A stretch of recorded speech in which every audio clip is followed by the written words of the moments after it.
Baik, saya mulai. Assalamualaikum warahmatullahi wabarakatuh. Selamat siang. Selamat siang, Pak. Ya, hari ini saya melanjutkan materi terkait dengan hak pakai dan juga hak sewa untuk bangunan. Sebelum saya lanjutkan materi, ada yang mau ditanyakan mungkin? Hmm, ada?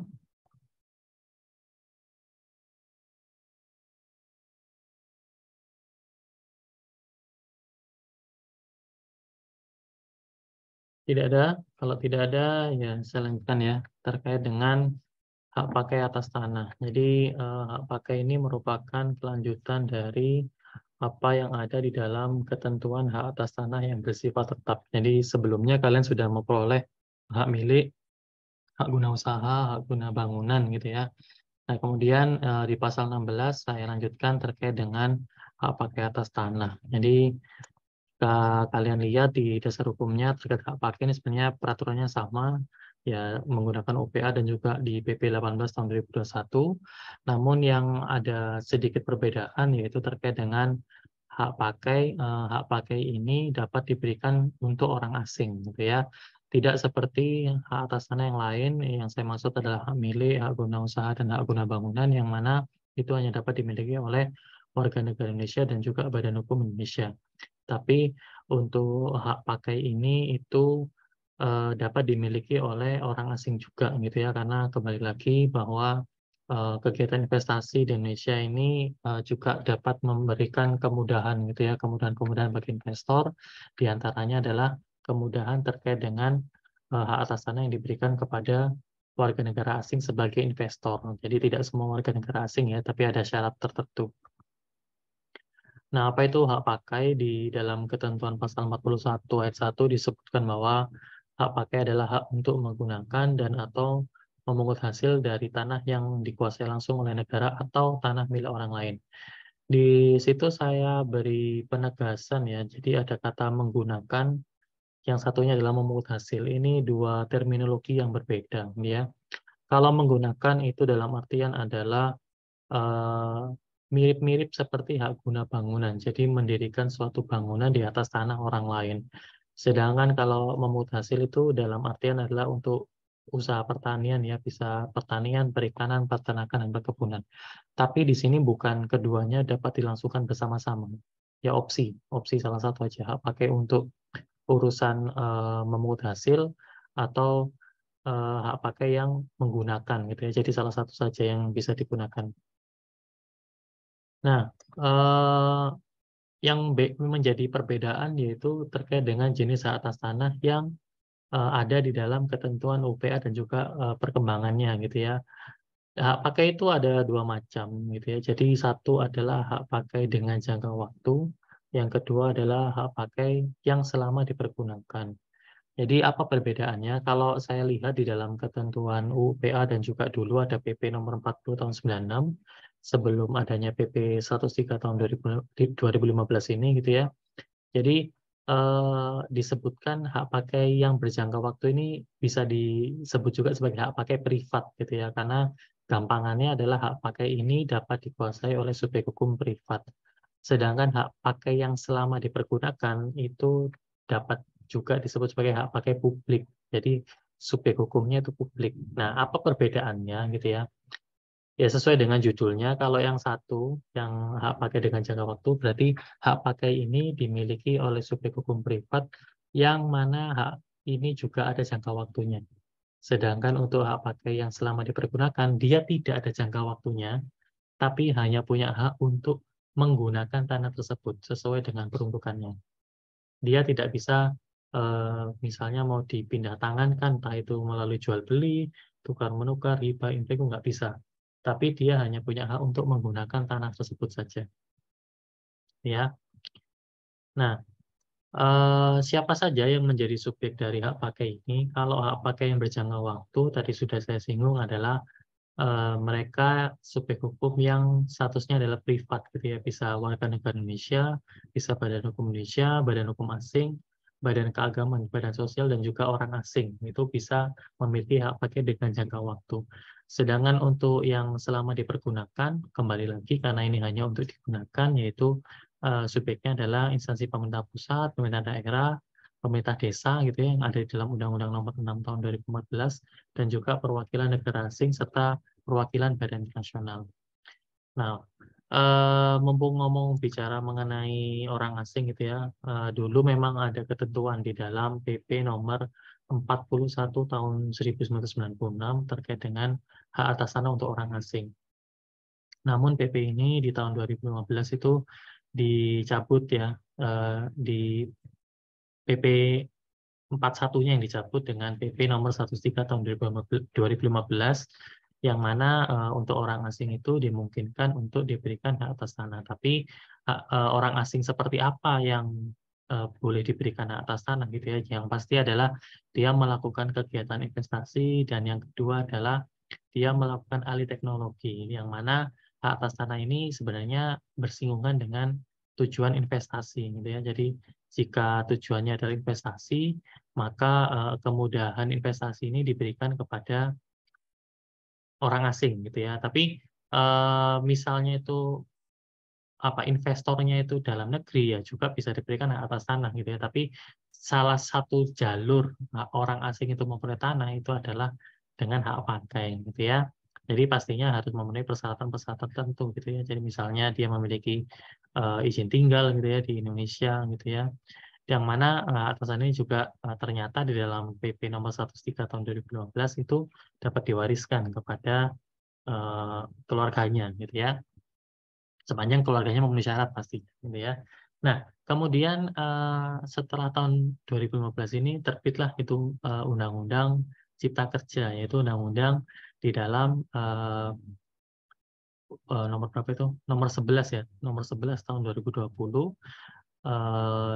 Kemudian terbit putusan MK. Putusan MK ini yang menganulir ya beberapa ketentuan di dalam Undang-Undang Cipta Kerja. Kemudian di akhir tahun 2022 kemarin itu terbit yang namanya Peraturan Pemerintah Pengganti Undang-Undang Nomor 2 Tahun 2022, yang mana isinya adalah mencabut Undang-Undang Cipta Kerja, yang digunakan yaitu adalah Perpunya. Nah, di tahun 2023 ini Perpu tersebut itu diundangkan karena Perpu itu ada jangka waktunya ya.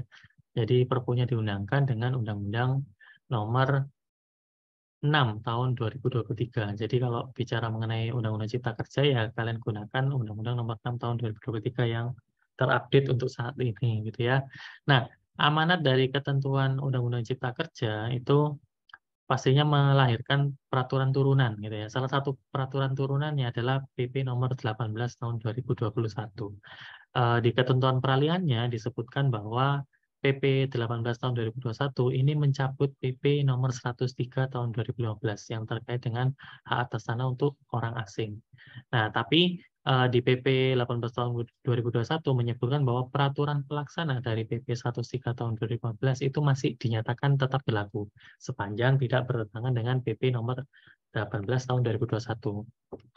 Jadi kita masih menggunakan peraturan Menteri Agraria yang pelaksanaan dari PP 103 tahun 2015, yaitu di Permen Agraria nomor 29 tahun 2016.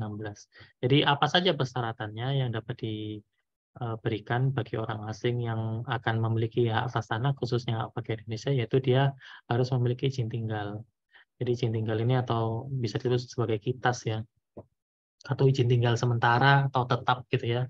Kemudian ada batasan berapa luas dan juga berapa harga minimal yang boleh dimiliki oleh orang asing tersebut gitu ya. Dan juga ada batasan maksimal yaitu 2.000 meter persegi. Nah, di lampiran Peraturan Menteri Agraria tahun 2016 ya, itu disebutkan jadi ada dua gitu ya. Jadi satu itu untuk rumah tinggal atau kita nyebutnya rumah peta ya, kayak di perumahan itu, rumah tunggal, atau yang kedua adalah rumah susun gitu ya. Tapi kembali lagi, rumah susun di sini jangan kalian artikan apa ya, rumah susun itu rumah yang jelek gitu ya, bukan. Jadi atau yang orang habis kena relokasi terus dipindahkan itu bukan. Tapi memang undang-undangnya adalah Undang-Undang Rumah Susun. Jadi Undang-Undang nomor 11, Undang-Undang nomor 20 tahun 2011 itu jika pembangunan itu sifatnya vertikal gitu ya ke atas, maka itu disebut sebagai rumah susun. Jadi mau itu namanya apartemen, mau itu namanya strata title, mau itu namanya kondominium, sepanjang itu pembangunannya itu adalah vertikal, itu disebut sebagai rumah susun. Nah, satuan-satuan kepemilikan atas rumah susun itu disebut sebagai hak milik atas satuan rumah susun. Nah, di dalam peraturan menteri tersebut itu diatur jika orang asing itu akan memiliki rumah tinggal di Indonesia, misalnya itu bentuknya adalah rumah tunggal, maka misalnya saya kasih contoh aja di Jawa Timur gitu ya. Di Jawa Timur ada harga minimalnya yaitu adalah 5 miliar. Nah, ada nggak rumah harga 5 miliar di katakanlah di Surabaya gitu, ada nggak rumah tunggal harga 5 miliar? Ada nggak? Banyak ya, nih kalian jalan aja ke Dharma Husada itu bilangnya udah puluhan ya belasan miliar gitu harganya gitu ya. Tapi kalau orang asing itu akan memiliki rumah susun dalam artian itu apa ini yang tadi hak milik atas satu rumah susun itu kalau di Jawa Timur itu nilainya minimal adalah 1,5 miliar gitu ya. Jadi kalau 1,5 miliar di Surabaya ini yang sependek saya tahu itu ada di daerah Surabaya Barat gitu ya. Surabaya Barat itu banyak sekali rumah-rumah yang apartemen yang nilainya itu di atas 1,5 miliar. Ya pastinya bukan apartemen dengan tipe studio gitu ya, tapi apartemen yang petaknya lebih luas gitu ya. Yang saya tahu itu di dekatnya ini apa Bukit Darmo Golf itu ada perumahan itu yang isinya itu orang asing, termasuk di apartemen itu isinya orang asing gitu ya. Saya lupa namanya Prima apa gitu, ada Primanya di dekatnya Bukit Darmo Golf Surabaya Barat situ.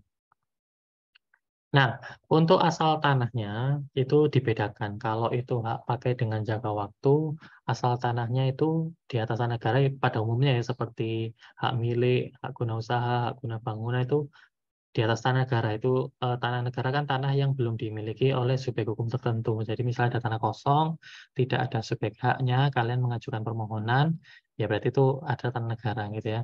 Yang kedua adalah dengan tanah hak milik. Jadi tanah hak milik itu kan di dalam ketentuan pasal 20 kan dia memiliki sifat terkuat gitu ya, terkuat dan terpenuh. Jadi dia bisa melahirkan hak atas tanah yang lain. Seperti yang saya contohkan di minggu lalu, hak guna bangunan. Hak guna bangunan itu untuk rumah tinggal, eh, di atasnya bisa diberikan hak milik. Nah, hak pakai ini juga sama. Hak pakai di atas sana hak milik. Kembali lagi ini merupakan implementasi dari prinsip pemisahan horizontal. Pemisahan horizontal gitu ya. Jadi bagaimana caranya gitu ya. Saya sekalian ngomong bagaimana caranya. Kalau itu dia berasal dari tanah hak milik, maka harus antara pemegang hak milik dengan calon pemegang hak pakai harus datang ke PPAT untuk dibuatkan yang namanya akte pemberian hak pakai di atas tanah hak milik. Ya, jadi akte ini hanya bisa dibuat oleh PPAT. Jadi di bawah tangan itu nggak bisa gitu ya.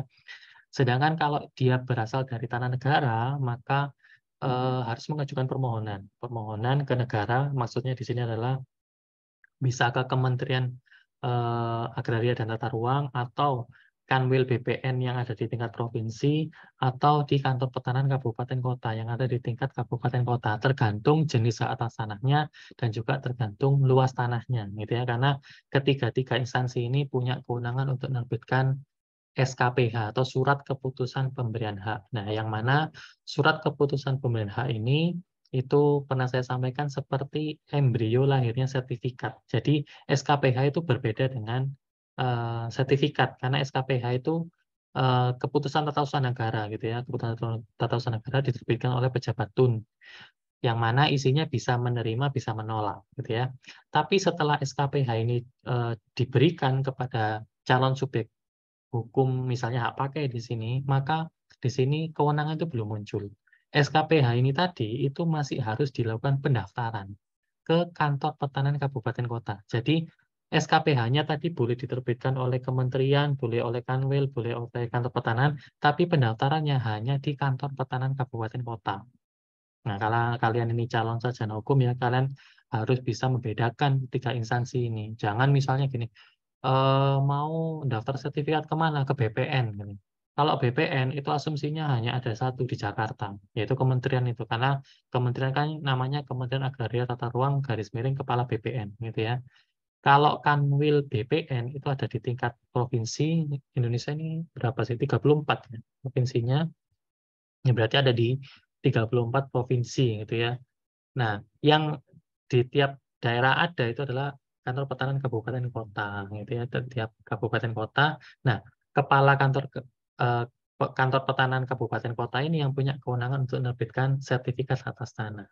Karena sertifikat itu merupakan turunan dari buku tanah gitu ya. Jadi eh, mungkin di kelas ini dikasih tugas ya sama Pak Agus selaku PJMK untuk mencari sertifikat rumah kalian untuk dianalisis gitu ya, yaitu merupakan turunan dari buku tanah. Bagaimana kalau ternyata sertifikat hak atas tanah itu hilang gitu ya? Apakah orang yang bersangkutan kehilangan haknya gitu ya?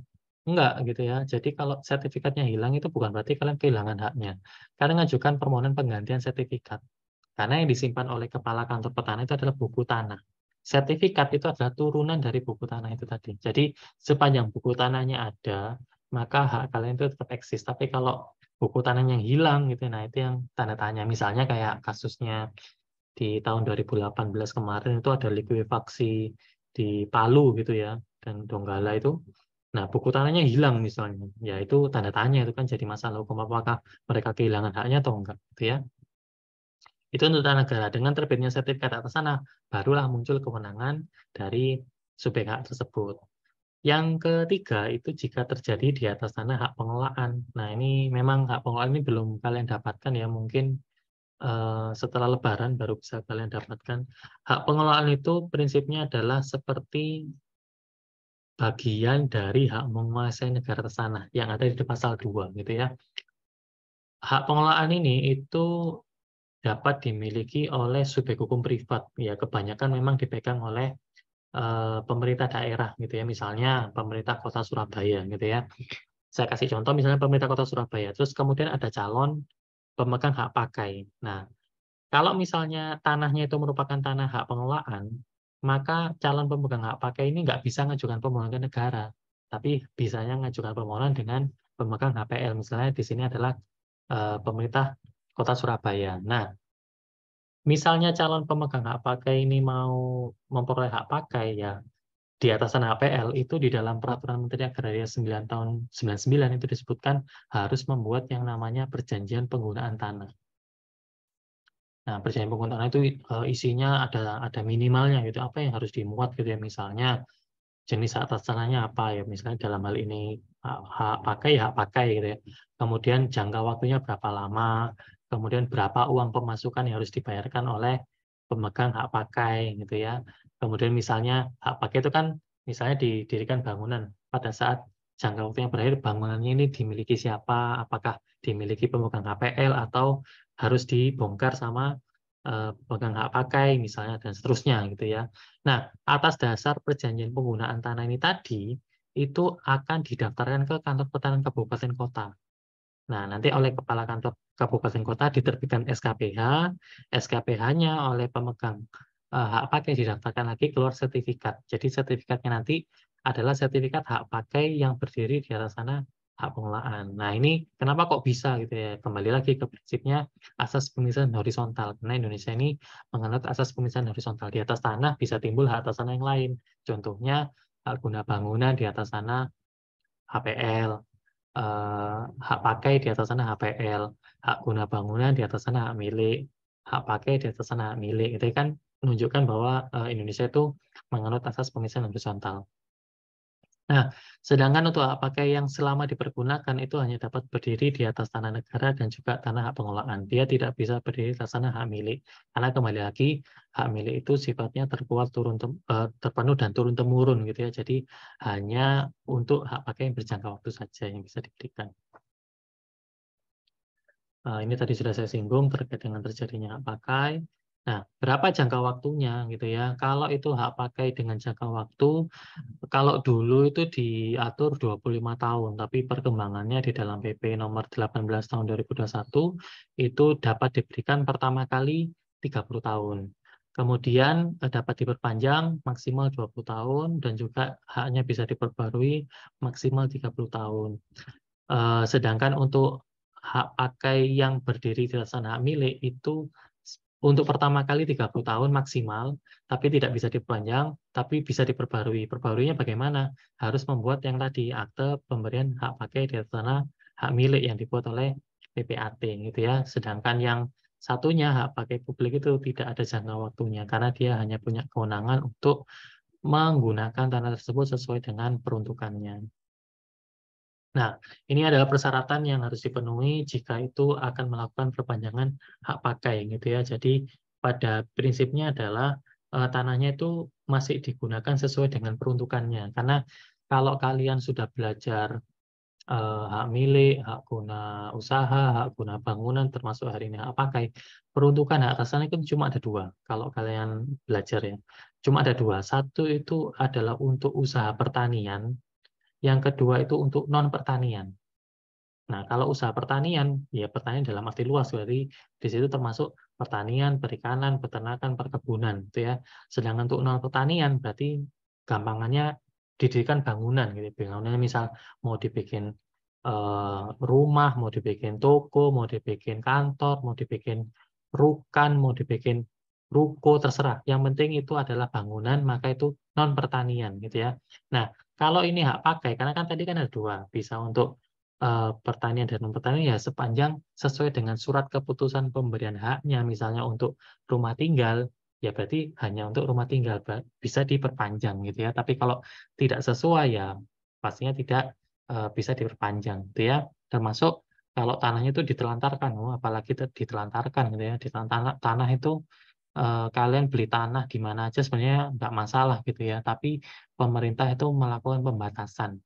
Pembatasan terkait dengan luas tanahnya, termasuk juga ada larangan penelantaran tanah. Kalau tanahnya itu kalian beli tanah tapi ditelantarkan, nah tanahnya nanti bisa dicabut oleh pemerintah tanpa diberikan ganti kerugian karena ditetapkan sebagai tanah telantar. Untuk kewajibannya, ya kewajibannya pada prinsipnya mirip-mirip dengan apa yang tertuang di dalam ketentuan hak guna usaha dan juga hak guna bangunan gitu ya. Kemudian untuk larangannya ini sebenarnya sama juga gitu ya, mirip-mirip lah ya, mirip-mirip. Dia tidak boleh mengurung atau yang minggu lalu saya sampaikan ada tanah terkurung gitu ya. Jadi ada tanah di tanah ada tanah di dalam tanah gitu ya gampangannya. Ya kalau misalnya tanahnya itu menyebabkan tanah terkurung untuk orang lain, maka orang yang ada di sisi terluar itu harus memberikan jalan air atau jalan keluar terhadap orang tersebut karena tidak boleh menutup gitu ya. Mungkin waktu itu kalian tugaskan gitu cari kasus tanah terkurung yang ada di Bandung karena terakhir itu yang rame di Bandung gitu ya. Ada perumahan, rumahnya elit-elit. Nah, di tengah-tengah itu ada rumahnya warga gitu ya. Kecepet gitu ya. Kecepet gimana ya? Sama orang yang punya tanah ditutup malah gitu. Jadi nggak bisa keluar gitu. Sama yang kecepet dijebol gitu. Nah, yang salah yang mana gitu ya. Kalau menurut perspektif hukum agraria ya nggak salah jebol gitu ya. Karena itu merupakan kewajiban yang harus ditunaikan oleh pemilik tanah yang ada di sisi terluar untuk memberikan jalan air atau jalan keluar bagi orang yang terkurung. Termasuk di sini larangan yang tadi saya singgung adalah tidak boleh menelantarkan tanah. Bukan berarti untuk hak pakai saja, tapi semua atas tanah itu nggak perlu ditelantarkan karena satu dia melanggar prinsip fungsi sosial itu yang paling utama. Yang lainnya itu kembali ke pasal 7, pasal 10, pasal 17 itu sudah bicara mengenai larangan penelantaran tanah sebagaimana disebutkan di dalam ketentuan UPH. Untuk haknya ya dia sesuai dengan peruntukannya, misalnya untuk rumah tinggal ya dibangun rumah tinggal, untuk usaha pertanian ya digunakan untuk usaha pertanian gitu ya, termasuk melakukan perbuatan hukum terkait dengan hak atas tanah tersebut. Tapi bicara mengenai perbuatan hukum di sini kalian harus hati-hati karena yang bisa dilakukan perbuatan hukum itu hanya untuk hak atas tanah yang berjangka waktu saja ya. Kalau hak atas tanah yang tidak berjangka waktu, itu tidak dapat dilakukan perbuatan hukum apapun. Hati-hati. Karena untuk hak atas tanah yang berjangka waktu, itu kalian jual bisa, kalian jadikan pemasukan di dalam perusahaan, atau yang kalian kenal dengan istilah imbreng itu juga boleh. Ditukar-menukarkan boleh, mau dihibahkan boleh, mau diwariskan juga nggak masalah. Tapi kalau tanah hak pakai yang selama dipergunakan atau hak pakai memiliki sifat publik itu hanya bisa digunakan. Mau dijual nggak bisa, mau ditukar-menukar nggak bisa, mau diwariskan nggak bisa gitu ya, mau dihibahkan nggak bisa gitu ya. Dia hanya bisa eh, menggunakan tanah tersebut saja sesuai dengan peruntukannya, ya. Nah, hak pakai itu juga bisa dijadikan jaminan utang. Nah, jaminan utang ini di sini kembali lagi sama seperti hak milik, hak guna usaha, hak guna bangunan. Jaminan utangnya itu adalah dengan dibebani hak tanggungan. Kalian nanti cek di dalam Undang-Undang Nomor 4 Tahun 96. Sedangkan untuk hak pakai yang selama dipergunakan atau hak pakai yang bersifat publik itu tidak bisa dijadikan jaminan utang. Dia hanya bisa digunakan, kembali lagi ya, hanya punya right to use saja, tidak ada kewenangan untuk mengalihkan. Untuk peralihannya sudah saya singgung tadi ya, jadi hanya untuk hak pakai yang memiliki jangka waktu yang bisa dialihkan. Untuk hapusnya itu pada prinsipnya sama, tapi yang paling sering itu jika jangka waktunya berakhir. Kalau jangka waktunya berakhir, maka atasnya hapus gitu ya. Nah, mungkin ini untuk menutup hak pakai ya, karena nanti lagi saya sampaikan hak sewa.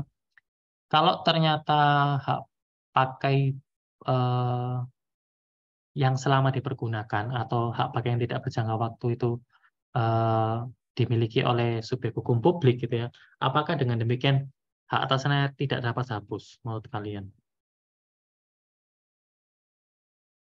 Bisa hapus apa enggak?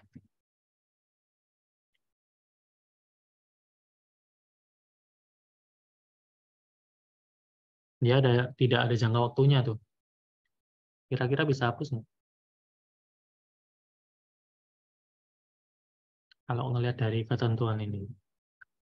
Jadi sebenarnya mau itu hak atasnya berjangka waktu, mau tidak berjangka waktu ya kemungkinan untuk hapus itu bisa gitu ya. Misalnya yang paling sering kalau misalnya pemerintah daerah ya diberikan hak pakai misalnya tujuannya adalah untuk misalnya mau didirikan kantor gitu ya. Ternyata sama pemerintahnya dibikin mall gitu ya.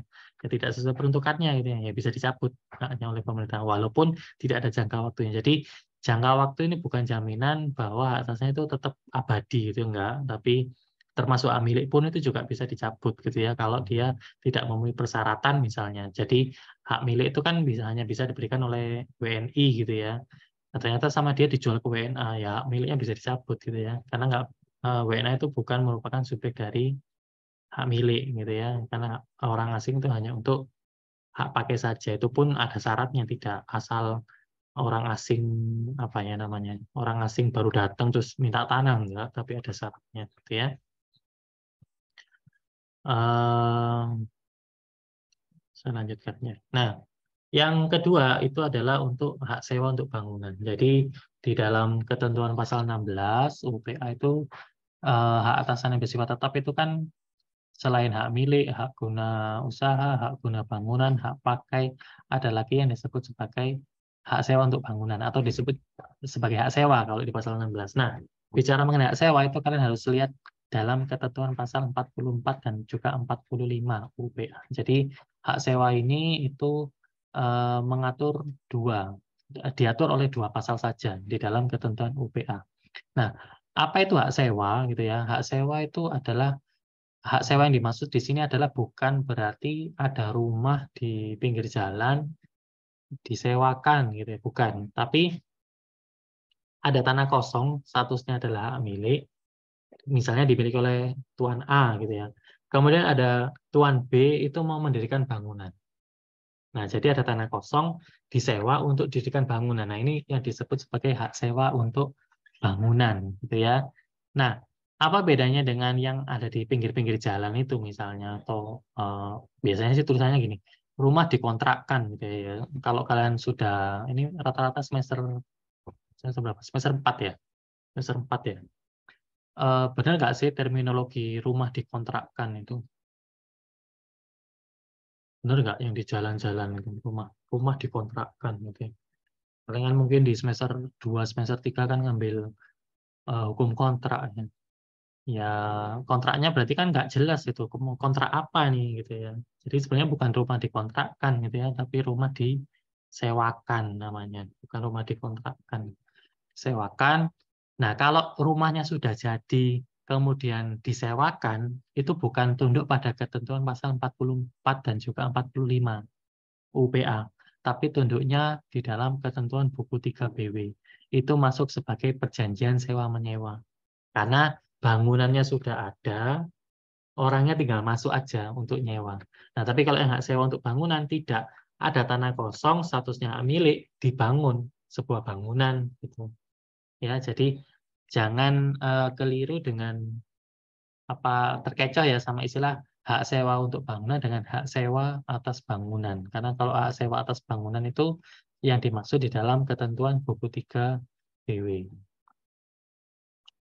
Nah, ini tadi saya singgung ya, sudah hanya di 2 pasal, 44 dan juga 45. Definisinya apa gitu ya di pasal 44. Jadi seseorang atau suatu badan hukum mempunyai hak sewa atas tanah apabila ia berhak menggunakan tanah milik orang lain untuk keperluan bangunan dengan membayar kepada pemiliknya sejumlah uang sebagai sewa. Jadi untuk keperluan bangunan. Jadi intinya adalah mendirikan bangunan di atas tanah milik orang lain. Nah, di sini di dalam ketentuan UPA itu tidak diatur gitu ya. Berapa jangka waktu yang harus untuk hak sewa untuk bangunan, karena sewa kan berarti ada jangka waktunya. Berapa jangka waktunya, berapa uang sewanya, itu tergantung perjanjian antara pemegang hak milik dengan calon pemegang hak sewa untuk bangunan. Jadi kembali ke syaratannya perjanjian gitu ya di pasal 1320 ya. Kesepakatannya berapa, ya udah itu yang diatur di dalam hak sewa untuk bangunan. Nah, untuk terjadinya hak sewa untuk bangunan itu juga sama gitu ya. Jadi tidak ada format bakunya gitu ya, mau dibuat di bawah tangan, mau dibuat di notaris, terserah gitu. Sekarang tidak ada ketentuan yang mewajibkan. Beda seperti yang di hak pakai. Kalau hak pakai misalnya tadi hak pakai di atas sana hak milik gitu ya. Itu harus dibuat oleh akte pemberian hak pakai di atas tanah milik yang dibuat oleh notaris. Kalau dibuat di luar itu, ya berarti nggak sah perjanjiannya. Tapi kalau yang hak sewa untuk bangunan, itu bebas. Mau dibuat di bawah tangan, mau dibuat di notaris, boleh. Mau lisan pun nggak masalah gitu ya, karena tidak ada ketentuan yang mengatur mengenai hal tersebut. Untuk subjeknya siapa saja yang dapat memiliki hak sewa untuk bangunan itu bisa WNI, orang asing, badan hukum Indonesia, dan juga badan hukum asing. Jadi orang asing itu di Indonesia dimungkinkan untuk memiliki 2 hak atas tanah. Satu itu adalah hak pakai yang tadi ya, hak pakai privat. Yang kedua adalah hak sewa untuk bangunan. Sebenarnya ada lagi tapi tidak disampaikan di mata kuliah ini, yaitu hak milik atas satuan rumah susun yang berdiri di atas tanah hak pakai itu boleh. Ya, jadi ada 3 pilihan yang bisa diberikan kepada orang asing. Untuk pembayaran uang sewanya tadi sudah disinggung ya, jadi tergantung kesepakatan dari kedua belah pihak. Untuk jangka waktunya juga tidak mengatur berapa jangka waktunya, itu juga bergantung kepada kedua belah pihak. Nah, sampai sini materi dari hak pakai dan juga hak sewa untuk bangunan. Mungkin ini bisa menjadi ini ya, apa perbedaan antara hak sewa untuk bangunan dengan hak sewa atas bangunan? Tadi sudah saya singgung ya. Jadi kalau hak sewa untuk bangunan itu ada tanah kosong dibangun bangunan gitu ya, yang tunduk pada ketentuan UPA. Sedangkan hak sewa atas bangunan itu tunduk pada BW, ada rumah disewa gitu ya. Kemudian yang kedua, apakah hak sewa untuk bangunan dapat dijadikan jaminan utang dengan dibebani hak bangunan? Nah, karena akadnya adalah sewa gitu ya, yang bisa menjadikan jaminan utang itu kan adalah pemilik gitu ya, penyewa nggak bisa gitu ya, jadi ya otomatis nggak bisa gitu ya. Yang ketiga, apakah hak sewa untuk bangunan dapat dialihkan? Ya kembali lagi kalau pengalihan itu harus statusnya adalah pemilik.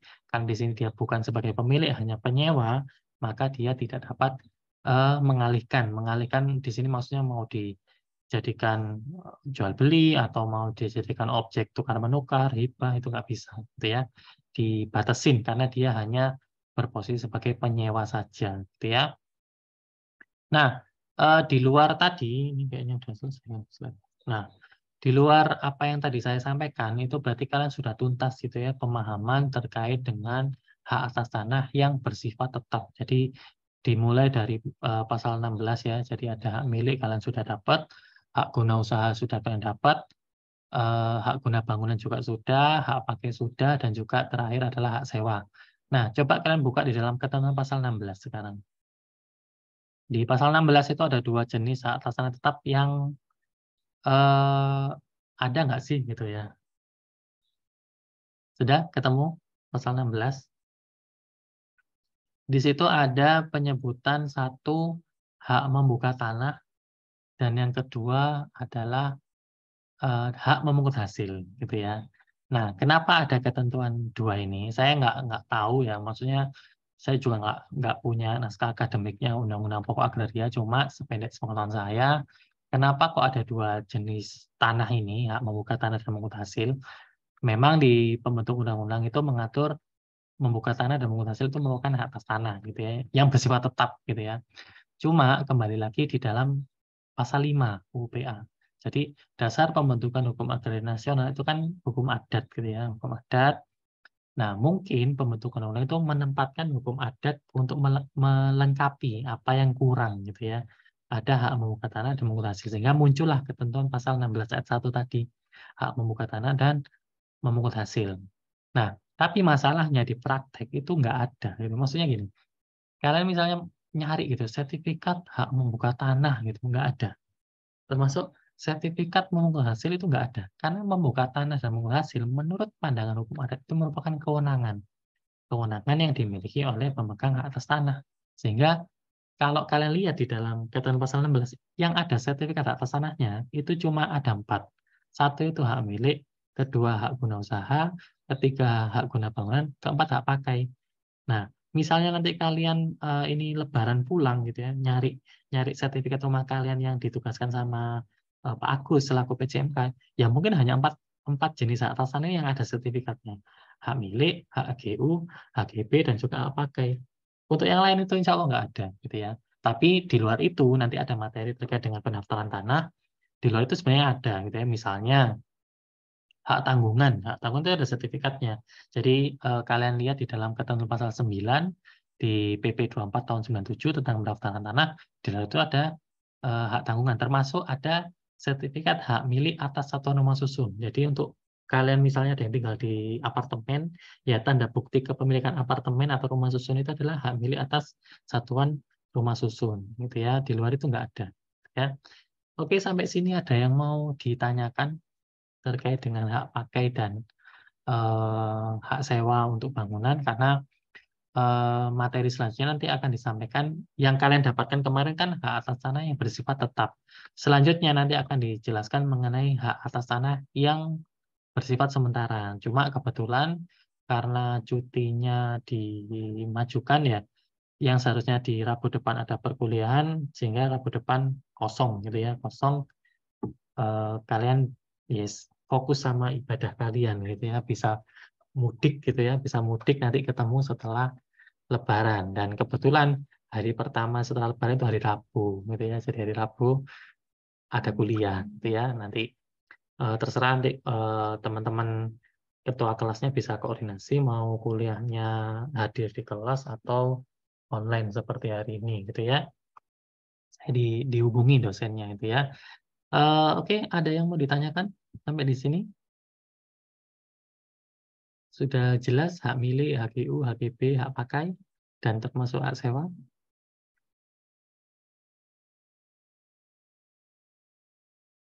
Sudah? Kalau sudah, saya akhiri perkuliahannya. Wassalamualaikum warahmatullahi Pak, mohon wabarakatuh. maaf